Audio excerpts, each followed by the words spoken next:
Hey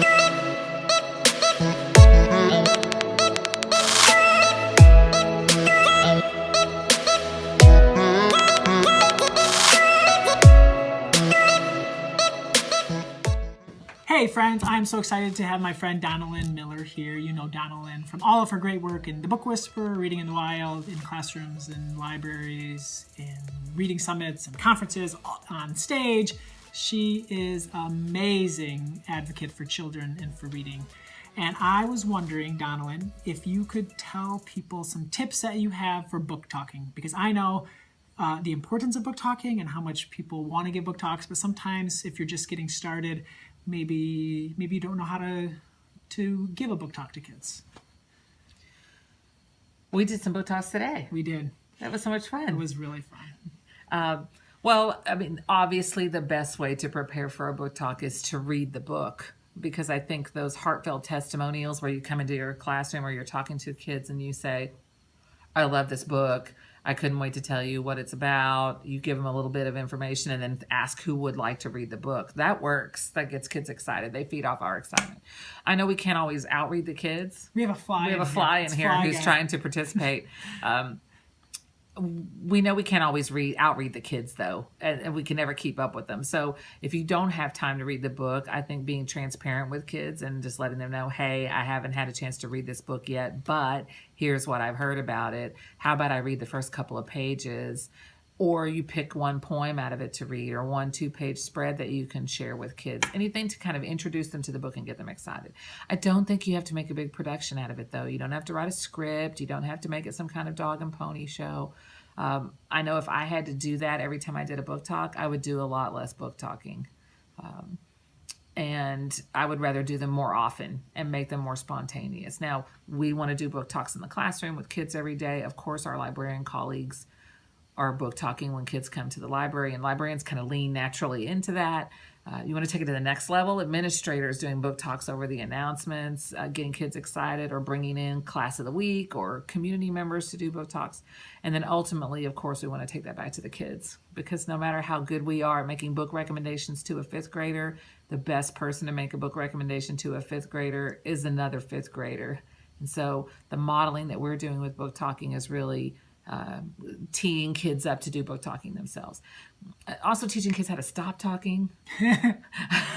This is something I know because a lot of my students, they're in that book report mode of they need to tell you absolutely everything they know about the book, and it just goes on and on. And so I remember I did a mini lesson on how to stop talking about your book. I made a whole list of, we all know what a sentence starter is. I made a whole list of sentence enders, like how to just stop.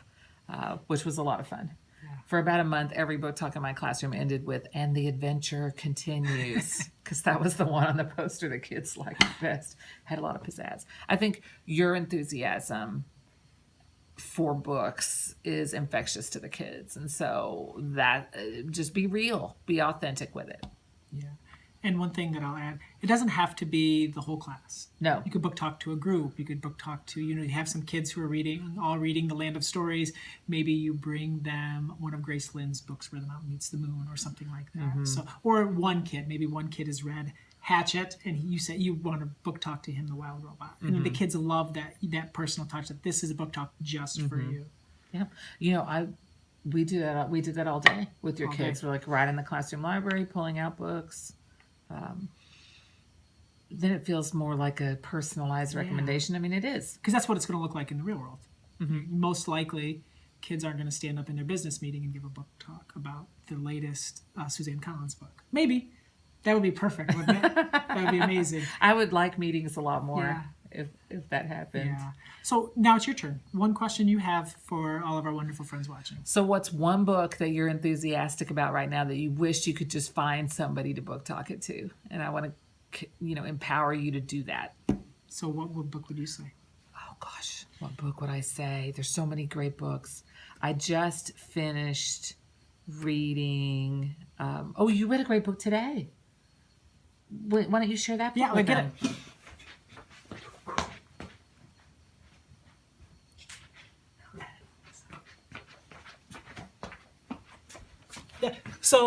So today in class we read Most People, and it is a beautiful book that just talks a lot about how most people are good and most people are kind. And like, I think I love it when they said, if you took all of the people in the world that want to be good, it would like stretch to the tallest mountain, and all of the people who wanted to be bad would fit in like a room together. I loved that. Well, and the conversation that it sparks Yeah. with the kids too, where they were really talking about the fears that they have, and then also that they recognize there are more good people in their Yeah. lives. Yeah, absolutely. Well, of course, I brought a book with me to read in Mr. Sharp's class. Like I always bring my notebook to write and my book to And read. you wrote a bunch. You I were wrote a writing away. bunch. Oh yeah. For your little colored markers. Don't make fun of my colored Not, markers. just said little colored, not making fun of it. But I finished a book I started on the plane last night, and it's Landscape with Invisible Hand by M.T. Anderson. And you may know he's written so many great books. Feed is one that a lot of people know.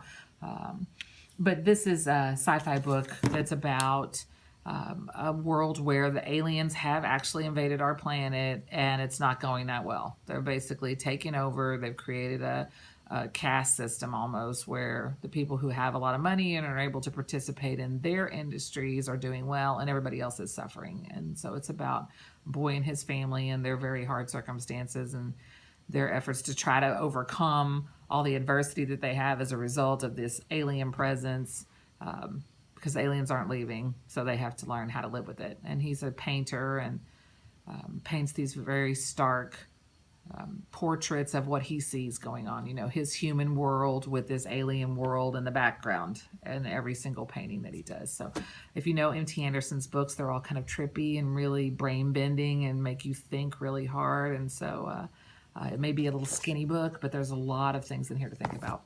We want to know what you're reading, what you're excited about. So please leave it in the comments wherever you're seeing this, and Donalyn and I will add those to our to-read list. Thank you so much for watching. Happy reading.